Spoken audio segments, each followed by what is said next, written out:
The views, information, and opinions expressed during the following program are solely those of the individuals involved and do not necessarily represent the views of Access Communications, its representatives, or its employees. The RCMP Heritage Centre is a not-for-profit charitable organisation mandated to share the story of the Royal Canadian Mounted Police. This is one of those stories, part of your heritage.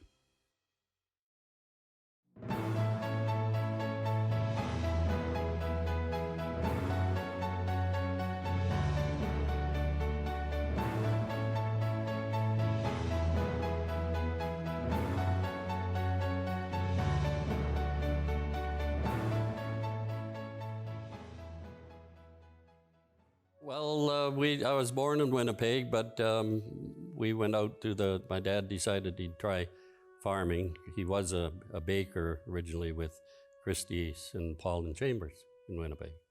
Well, as a boy, we used to get the Free Press Prairie Farmer magazine, and King of the Royal Mounted was the main comic every week, and that got me interested.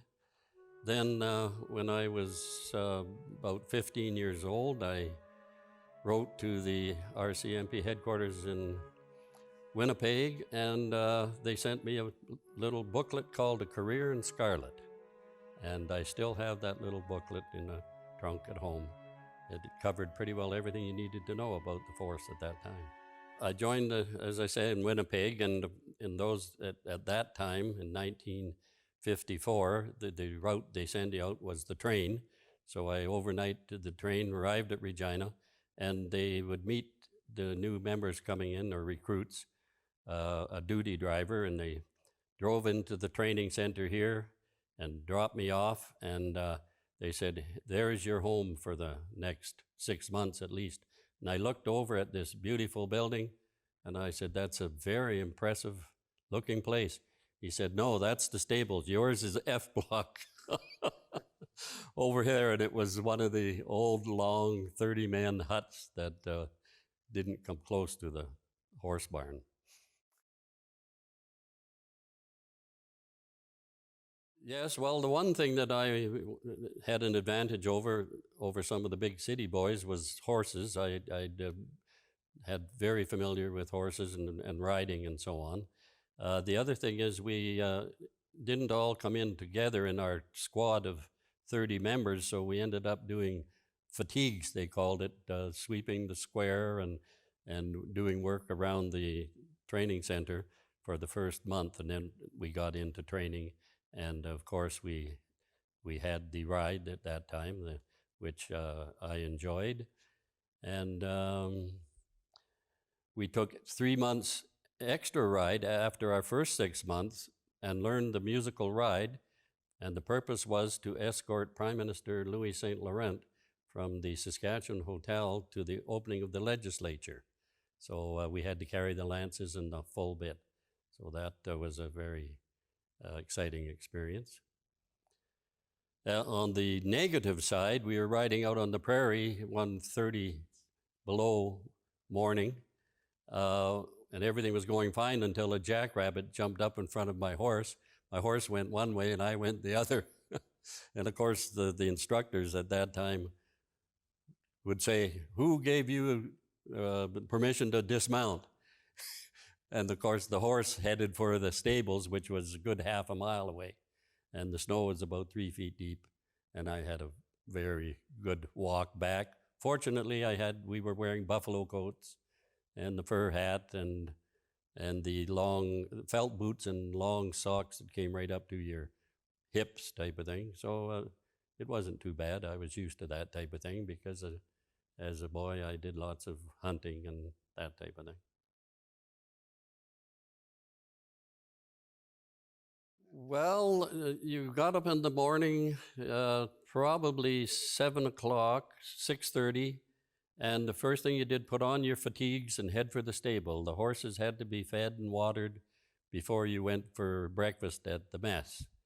So once that was looked after, you went back to your barrack room, changed into some fresh smelling clothes to go to the mess hall for breakfast.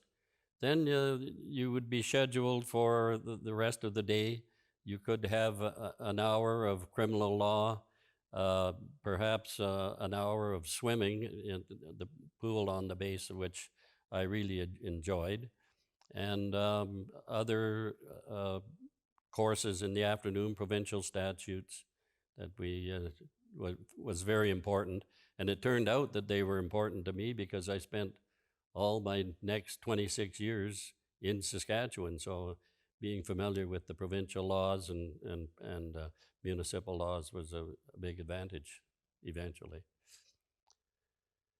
And then we had to look after our own clothes to a certain extent. We had to iron our shirts, and we sent out our bedclothes were sent out once a week, and so on. So there was, and of course, spit and polish was a very high priority on your leather, your called Sam Brown, and your boots, your high boots particularly.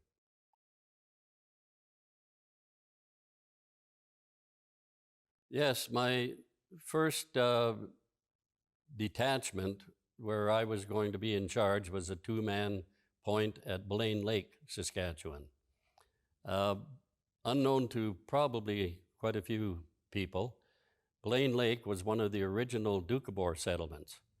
And to get there, you had to cross from Saskatoon, the North Saskatchewan River, um, and the Petrovka Bridge, which obviously was a Russian name.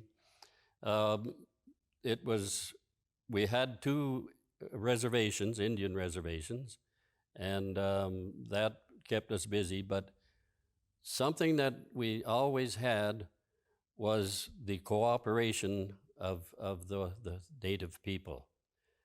And one of the ways to encourage that was, if I was going out on patrol, we had two children, and a third one was born while we were there.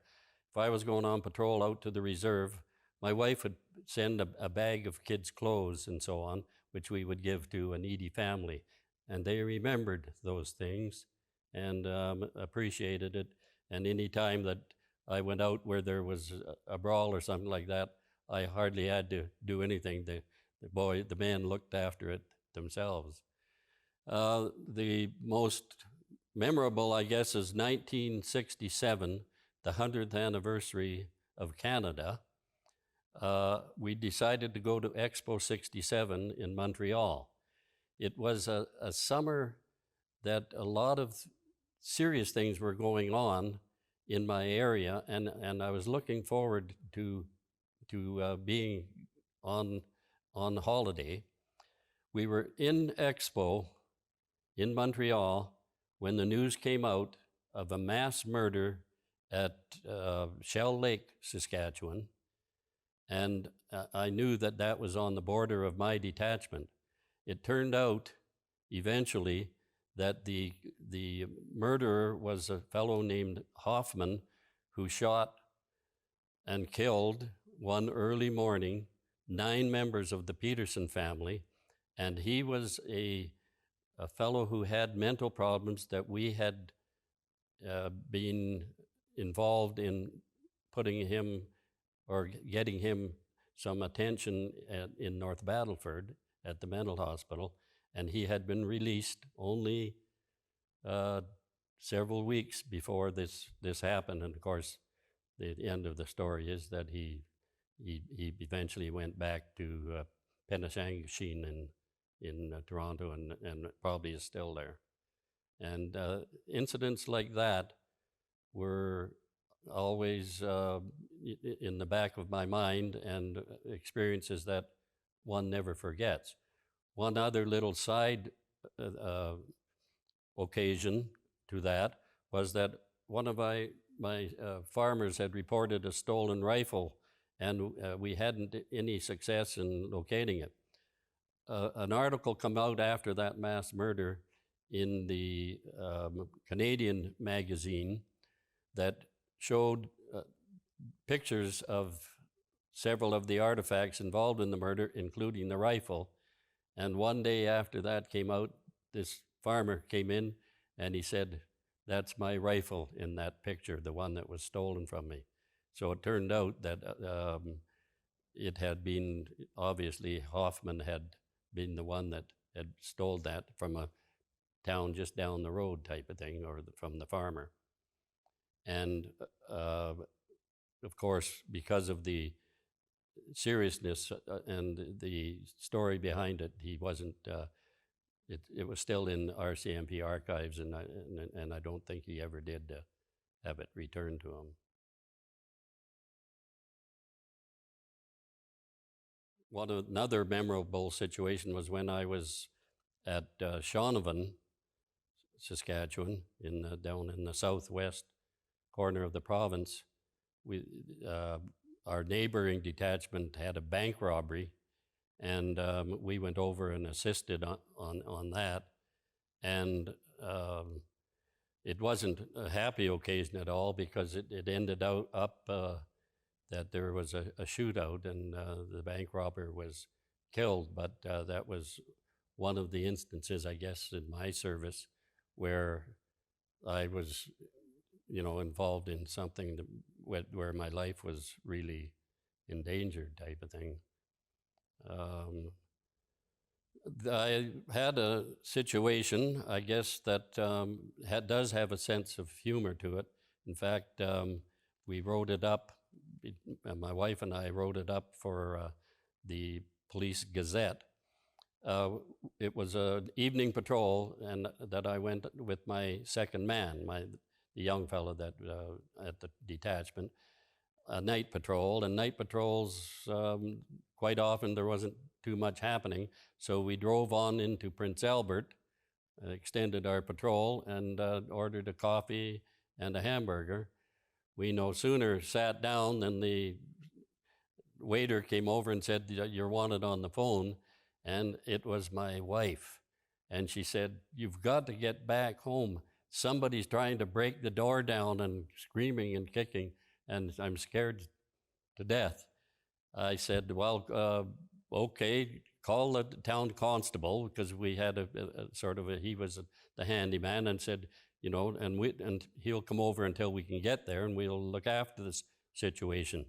So we highballed back. It was about 70 miles to the detachment. And when we got there, we were met with our wife, who had a relieved expression on her face. It turned out it was a little 60-year-old little lady that her husband had kicked her out of the house. She was drunk and was trying to get into the detachment. So it had a happy ending, but sounded pretty serious at the time.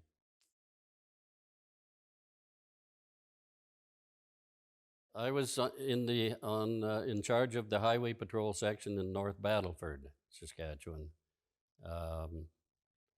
Went there in 78 and retired in 1980. And now that brings to memory another situation. I was on patrol myself, night patrol, and I called one of the other fellows that was on patrol. Nothing was happening. So I said, "Let's go for a coffee." We went for a coffee, and then I said, "Well, we'll just go out for a mile or two, and then we'll call it." It was around 11 o'clock. I said, no point in us being out. There's one of those nights there wasn't too much doing. We were pulled off to the side of the road when a car came along with one headlight. So we thought, well, we better check this out. When we got in behind them and put the red light on, we could see that the two fellows looked like they had their heads shaved. We checked them out, pulled them over, checked them out. They were acting quite suspicious. We checked everything. We gave them a warning ticket to get their headlight fixed. And one license plate was off of their car on the back seat. So we said, added that to the warning, called Saskatoon radio, asked them to do record checks on them. They weren't wanted. So we then allowed them to go on. Unbeknown until later early the next morning, They went on to Saskatoon. They were checked by Constable King, who was on patrol by himself. They jumped him, took his revolver, handcuffed him, took him into the city in the back of their car, left the police car sitting on the road with the lights flashing. Fortunately, that gave a warning to other patrols that there was something wrong with the police car sitting there, and they got out fast to look for what happened to Constable King.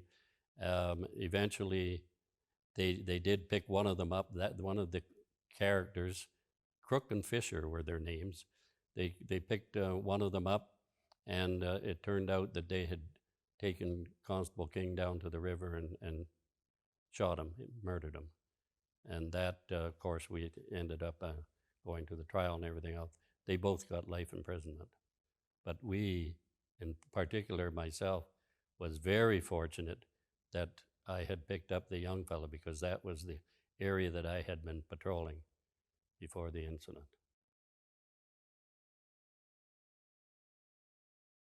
The force has always been considered a family, even, you know, while the years that you're in the force and so on. And it's, if you have the opportunity when you're out of it, you still have that feeling of family and comradeship. And there's an annual general meeting of 32 divisions of the veterans across Canada, and it's a great time to go and meet old friends and tell stories about your past and memories. And we've been to several of those. It's one way to get to see the rest of Canada. I had never been east of Montreal prior to the one in Prince Edward Island, so we went to that, and of course to the other coast too. The last or 2 years ago, we went to the Yukon, and last year the annual general meeting was on a cruise ship to Alaska, and that was very enjoyable. And those are the advantages that you have when you're staying in touch and being in the headquarters here of the training center, the home of the RCMP, and having the opportunity to volunteer with the veterans. Writing has always been one of my hobbies for as long as I can remember, and I was what's the term when you don't volunteer, but nailed for to be the editor of the Heritage Center newsletter, which has been a very exciting and satisfactory job that I do for, and keeping in touch with the membership, and I get some very positive comments as a result of something that I do as a matter of fact, I guess.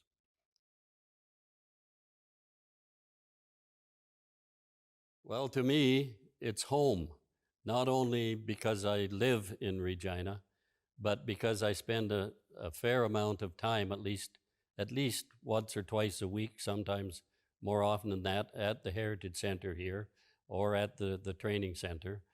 And it's something that I have 4 children and 5 grandchildren, and I'm the only one. The kids were all born in, or at least my 4 children, in Saskatchewan, but somehow they all ended up in British Columbia. And the question seems to be, what are you doing out there in Regina? And I guess this winter is one that could convince us to leave. But we love Saskatchewan, and we love this area here. We see the advancement that's been made from when we had dog patrols and didn't have very good radio connections and that. When we see the equipment and so on, and talk with the recruits, I had the advantage of going to a couple of the graduations where the veterans are represented at every graduation.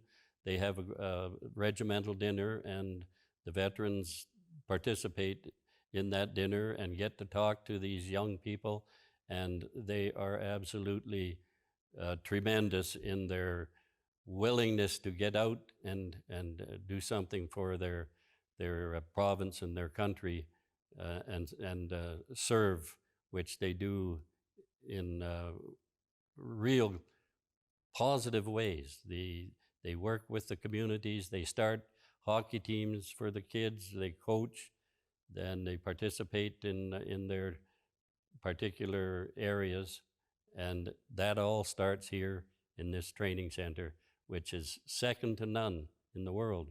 Not only do we only train our own people, we have police forces from other countries, other areas. We have other organizations such as the British Columbia fishing officers and so on have come here for training, and of course the native people are involved fully with us. We have people from every ethnic group in training, and the positive part of that is shows out on the streets where they do a fine job for Canada.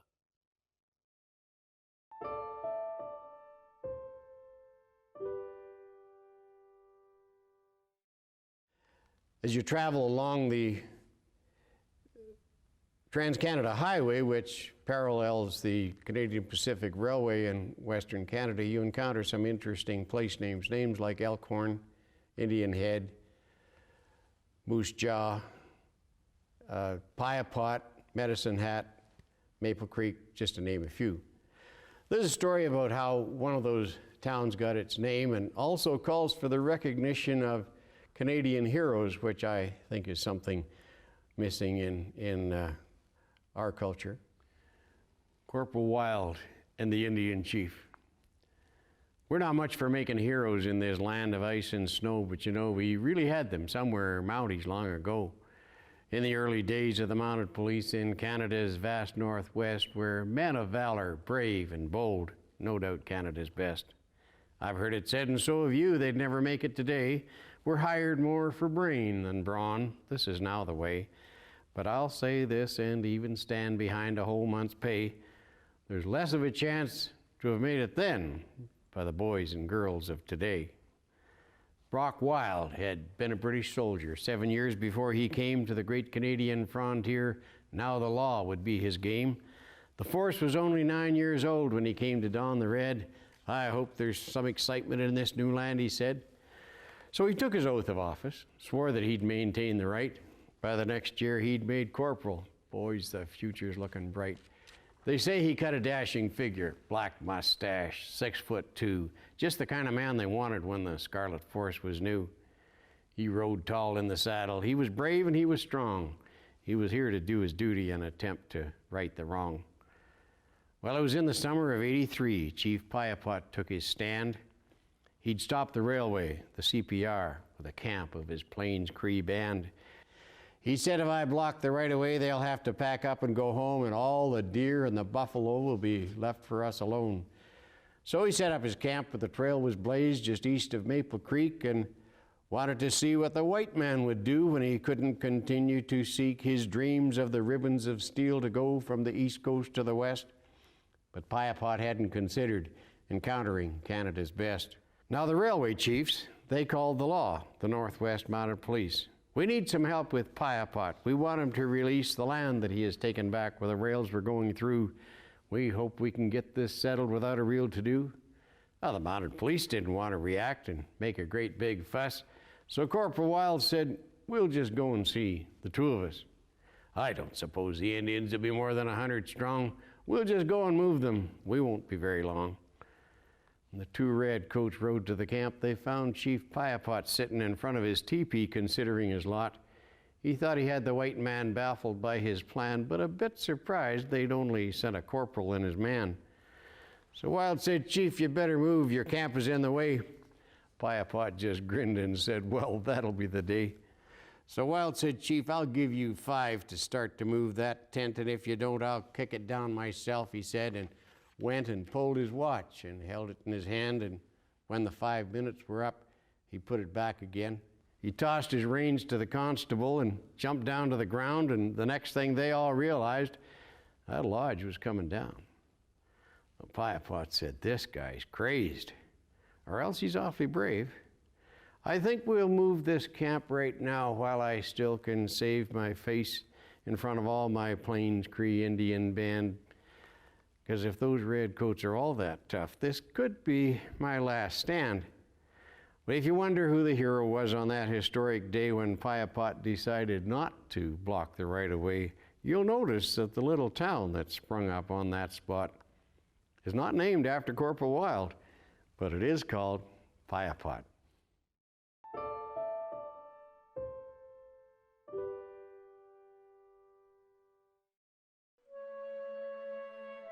What is the lore and legend of the Northwest Mounted Police? It's many things, but first of all, a dream of Sir John for peace.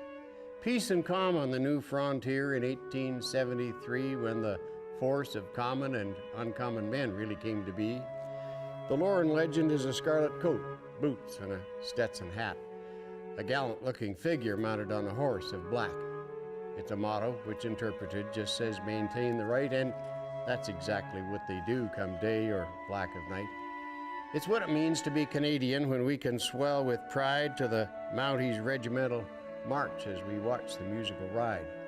This police force is romanticized from England to Japan, but from Montana came the saying, "They always get their man."